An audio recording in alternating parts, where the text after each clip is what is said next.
Баршаңызға сәлем достар, менің каналыма қош келдіңіздер. Мен сіздерге бүгін тізе буын ауруларын үй жағдайында қалай емдеуге болатынын айтатын боламын. Видеоны соңына дейін көріп лайк басуды ұмытпаңыздар. Буын аурулары бір күнде басталатын ауру емес. Ол ұзақ жылдарға ұласқан созылмалы аурулардың, инфекциялық аурулардың жарақатты алған әсерінен туындайды. Буын ауруының алғашқы белгілері: тізе, саусақ буындар ауыра бастайды, ісінеді, қызарады, қозғалыс қиындайды. Осы уақытта арнайы дәрігердің тексеруінен өтіп, қажетті ем жасалмаса, буын өз қызметін тоқтата бастайды. Адамның жасы ұлғайған сайын сүйегі әлсізденеді, әрі сынғыш келеді. Ал қан тамырлары өзінің иілімділігін жоғалтады. Салдарынан буын зардап шегеді. Ауруды, әсіресе буын ауруын емдеу өте қиын әрі ұзаққа созылады. Сондықтан да ауруды емдеу үшін емес, аурудың алдын алу үшін қамданайық. Аурудың алдын алу үшін 3 нәрсе қажет. Бірінші, дұрыс тамақтану. Екінші, ағзаны қажетті минералдармен, дәрумендермен қамту. Және үшінші, аурудың белгілері біліне басталысымен-ақ емді бастау. Емді бастау алған буын ауруын емдеу үшін дәріханаға жүгірудің қажеті жоқ. Ас үйіңіздегі мына заттардың көмегімен аурудың алдын алсаңыз болады. Бірінші, лавр жапырағы. 20-30 дана лавр жапырағын 2 стакан қайнаған суға салып, отқа қойыңыз.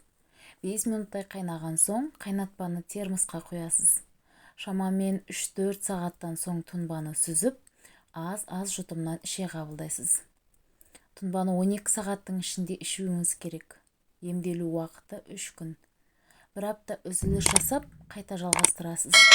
Лавр жапырағынан дайындалған тұнба ағзаны шлактан, тұздан тазалайды. Тұз буын ауруының пайда болуына септігін тигізетін бірден-бір жау екенін ұмытпаңыз. Тауық шеміршегі. Тауық шеміршегі коллагеннің қайнар көзі. Оның құрамында буын ауруларымен күресетін ақуыз бар. Ем үшін түрлі мәзірін байқап көрсеңіз болады.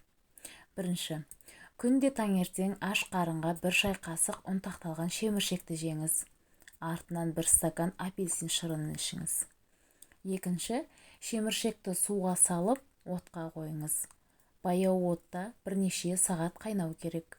Дайын болған сорпаға тұз, бұрыш, лавр жапырағын қосып, күніне бірнеше рет ішіңіз. Үшінші, аш қарынға тауықтың табанын жесеңіз де болады.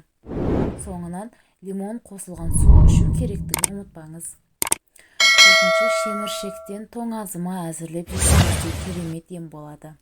Егер бір апта үзбей тоңазыма жесеңіз, ағзаңызды қажетті дәрумендер мен минералдарға толықтыра аласыз. Сонымен қатар жұмыртқаның қабығы да өз кезегінде көмек бере алады. Жұмыртқаның қабығы ежелден кальций элементіне бай екені дәлелденген. Оның құрамында фтор, марганец, мыс, күкірт, темір және тағы басқа пайдалы микроэлементтер бар. Ем үшін жұмыртқаның қабығын сабынды жылы сумен тазалап жуыңыз. Сосын мұқият ұнтақтап алыңыз. Дайын болған ұнтақты таңертең кез келген асқа қосып жеуге болады. Күріш. Қайнатылған күріш ағзадағы артық тұзды шығарады. Ол үшін 1 стакан суға 2-3 ас қасық жуылған күрішті салып, бетін жауып қойыңыз. 1 тәуліктен соң жанына күріш салынған тура сондай 2-ші стаканды қойыңыз. Ал 1-ші стаканның суын ауыстырыңыз. 3-ші күні де осы әдісті қайталайсыз. Бұл жолы 1-ші мен 2-ші стакандағы суды ауыстыру керек. Тап осылай күріш салынған 5 стакан дайындайсыз. Күріштің суын күн сайын ауыстыруды ұмытпаңыз. 5-ші күні 1-ші стакандағы күрішті суымен ыдысқа құйып, отқа қойыңыз. Баяу отта пісіру керек. Піскен күрішті тұзсыз, нансыз таңертең аш қарынға жейсіз.